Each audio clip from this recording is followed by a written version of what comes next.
Самбайцнууд 48-48 төгс сурлын шинэ дугаар эхлэхэд бэлэн болсон байна. За өнөөдрийн дугаараар 2010 дэлхийн аварга шалралт тэмцээний талбайдаа зохион байгуулсан Өмнөд Африкийн хөлбөмбөгийн холбоотой сториг олж бэлдсэн байна. Сайн байна уу? Пипэкээс ирж байна. Таны захиалах хүрээлт ирлээ. Та гэртээ байна уу? Би жоохон ороодохоор байна. PP box төлдөж хөө. Захиалсан байгаа өгч завгүй яваад байна уу? PP box.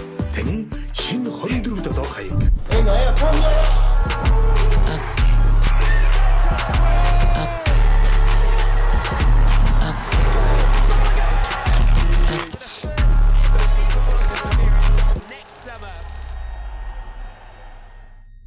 За өнөөдрийн дугаараар хэдүүлээ 2010 оны дэлхийн аваргыг зохион байгуулсан түүх болон тоглолттой холбоотой ерөнхий зүйлүүдийг ярилцъя. 2010 онд дэлхийн аварга шалралт тэмцээн зохион байгуулахын өмнө эрхээ авсны дараагаар бол баруун Европ болон Хойд Америкт бол нэлийн юм эргэлзээ бол байсан афро-пессимизм гэж үг бол байдаг. Африкийн улсуудтай холбоотой Африк улсуудын соёл, түүх, зохион байгуулалт, хөгжилтэй холбоотой ийм сөрөг үзэл бодлыг бол тодорхой хэмжээгээр хэлж болно гэсэн үг. Тэгээд афро-пессимизм бол айгүй их явагдаж исэн том хэвлэл мэдээллүүд улс төрийнхэн ч гэсэн ер нь ийм эргэлзээ бол айгүй их ярьж байсан, илэрхийлж байсан. За спорттой холбоотой, соёлтой холбоотой эрг зүйл бол баг яригдаагүй байсан гэхэд бол буруудахгүй фокус нь ерөөсөө л Африк энэ том тэмцээнийг зохион байгуулж чадах уу үгүй юу л гэдэг ийм асуудал бол байсан. За тэгээд үүн дээр нэмээд одоо энэ гэмт хэрэг хүчирхийлэл одоо юу гэдгийг дид бүтэц цахилгаан таслалттэй энэ бүхэнтэй холбоотойгоор бол одоо энийг зохион байгуулж чадахгүй гэдэг. Шүүмжин дунд бол гэхдээ үнний орол мэдээж зөндөө байсан, зүгээр бүгд хэтрүүлэг бол байгаагүй гэсэн үг. Тэгээд олон улсын дарамт шахалт хүлээлт бол маш өндөр байсан. За гэхдээ ер нь бол олон хүлээлт төр олон дарамт шахалтыг бол амжилттай давсан гэхэд бол буруудахгүй. За тэр дунд бас гэхдээ дотоодын ч гэсэн асуудал бас байсан. Юу гэхээр тэмцээн эхлэхээс өмнө буюу 2009 оны 100 цэнгэлдэхэд ажиллаж байсан ажилчид бол ажил хаялт зарлж шударга тэнцвэртэй илүү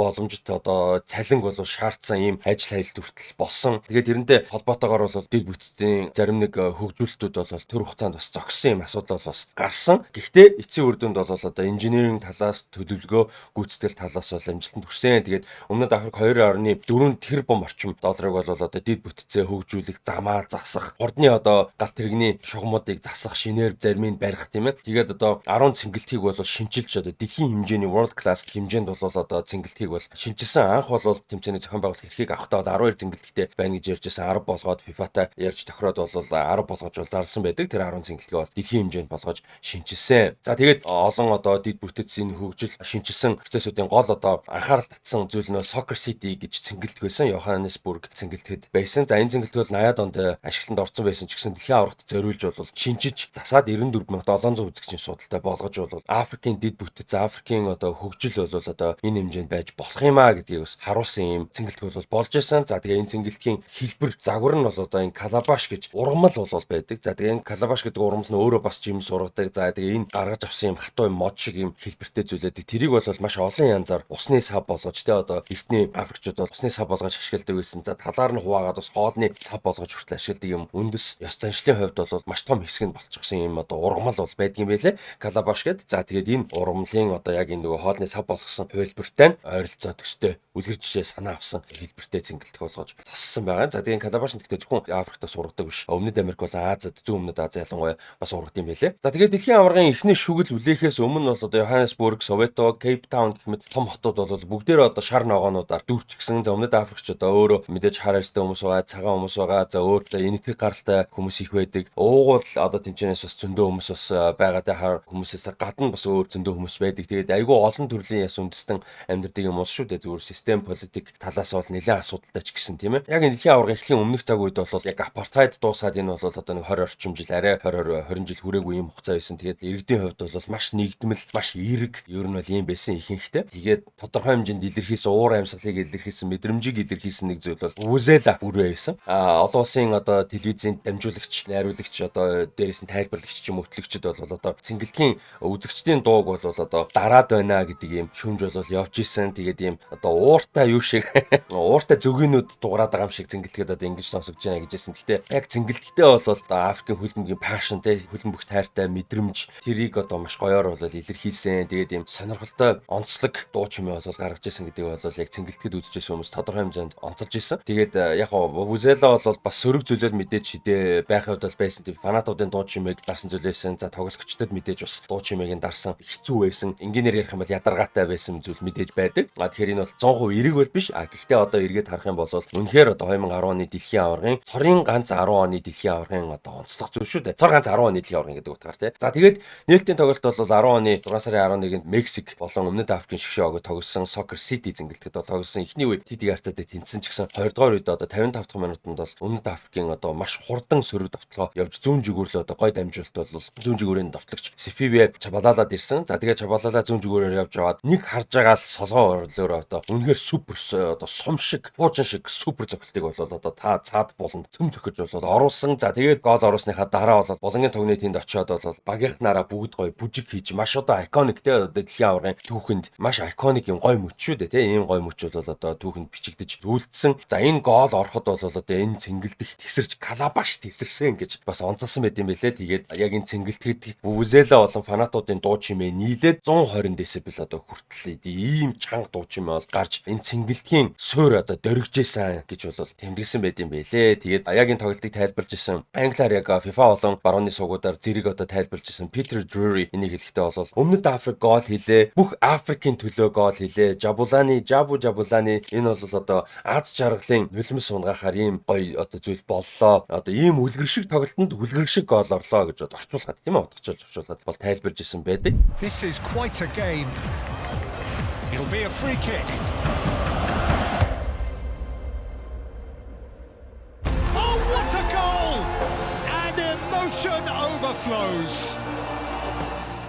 За тэгээд яг энэ тоглолтын төгсгөлд бол Мексик 1-1 болгож гол хийжтэй тэнцвүүлээд дууссан. Тэгээ харамсалтай нь одоо юуны хувьд бол Өмнөд Африкийн хувьд хэсгээсээ мултарсан зохион байгуулсан анхны ус бол болж исэн. Бафанагийн хувьд бол гэхдээ хэсгээсээ мултарсан ч гэсэн одоо маш бахархалтайгаар ив нэгдэлтэйгээр байсан. За тэрний учир шалтгаан юу юм бэ гэхээр эхний тоглолтод Мексиктэй 1-1-ээр хэдийгээр тэнцсэн ч гэсэн хоёр дахь тоглолтод одоо Уругвайд 3-1-ээр бол хожигдсон. За гэхдээ гол амжилт нь мултарсан ч бахархалтай байсан гол шалтгаан нь бол хэсгийн сүүлчийн тойргийн тоглолтод бол Францыг 2-1 хацаатаа буулгаж авсан. 2006 оны одоо финалист шүү дээ тийм ээ. Францыг 2-1 хацаатаа болгож авсан. Энэ бол одоо маш том амжилт байсан. Одоо энэ жилийн дэлхийн аваргаар жишээ нь байсан бол Өмнөд Африк хэсгээс асуудалгүй гарна гэсэн үг шүү дээ. Яг энэ амжилтаар бол тийм ээ. Нэг ожилтны тэнцэл нэг ожилттай 4 оноотой хэсгээс бол мултарч исэн байдаг. Тэгээд яг энэ тоглолтоос бас болоод Францын шгшээ ог бол дотроо өстө жиггс үүрэл бас бэлтгэлийн талбай дээр муудалцсан, зодтолцсон одоо бөөм бэлтгэл хийхгүй гэж эсэргүүцсэн те дасгалжуулагч бүрэлдэхүүнээ барьж чадахгүй тоглогчд ч гэсэн асуудал гаргасан юм бол болсон. Давтлагч Никола Анелка бол 18 тоглолтоор олон улсын шгшээ огийн тоглолтуудаас бол бандуулж байсан. Багийн ахлагч Патрис Эвра 5 тоглолтоор бандуулж байсан. Патрис Эвра багийн ахлагч байсан мөртлөө одоо тоглолтод нь бол бэлтгэл хийхгүй гэдэг ийм олон асуудал юмнууд бол нэлээд гарсан. Тэгээ Француудын хувьд бол энэ тоглолтоос одоо хожигдсноор энэ тоглолтын өмнө буу юм болсон, дараа нь буу юм болсон. Тэгээд хэсгээс 1 оноотой мултарч исэн байдаг. За тэгээд энэ тэмцээний финалд бол Испани мэдээж авраг болсон.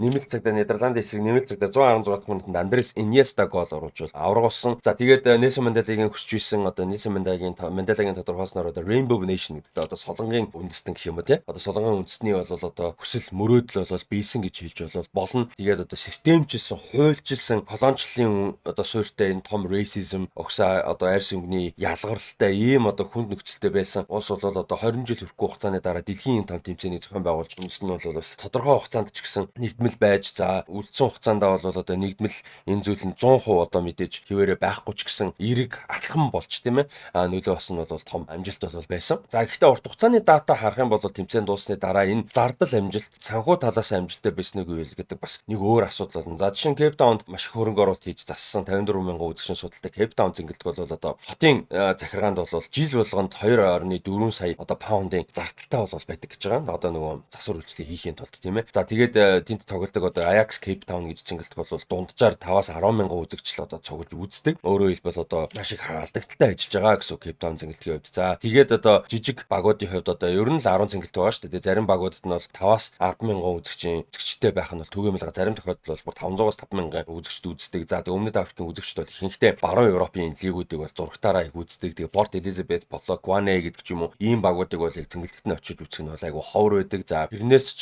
одоо хамаарад энэ багууд бол том зингэлтэд төлбөр төлж тоглоход бас чанга байдаг. Энэ клубуд мөнгө орлого таар байдаг. Тэгээд зарим одоо зингэлтгүүд хотын захиргаанууд мөн бүр одоо жишээ нь Порт Элизабет багт бол мөнгө төлж цэнгэлдэгтэй тоглож байгаа хүртэл ийм тэгээд тасалбараас нь мөнгө төгрөгөө хуваадаг тийм нөхцөл хүртэл одоо гарсан байгаа. Тэгээс Фивэ Чабалалагийн гол одоо Африкчуудыг баярлуулсан, өмнөд Африкчуудыг баярлуулсан юм гоё галзуу мөч байсан. Энэ тэмцээн зүгээр амжилттай болсон. Энэ тэмцээний үеэр бол том асуудал, гэмт хэрэг, хүчирхийлэл, хулгайцлыг ийм зүйл бол маш бага гарсан. Ер нь бол баруун Европ, Хойд Америкийн хил мэдээллийн ярьж исэн том эргэлдэж исэн зүйлүүд бол яг үнэндээ асуудал болоогүй. Гэхдээ яг улсын хувьд бол хөрөнгө оруулалт талаас асуудалтай болсон үнэн.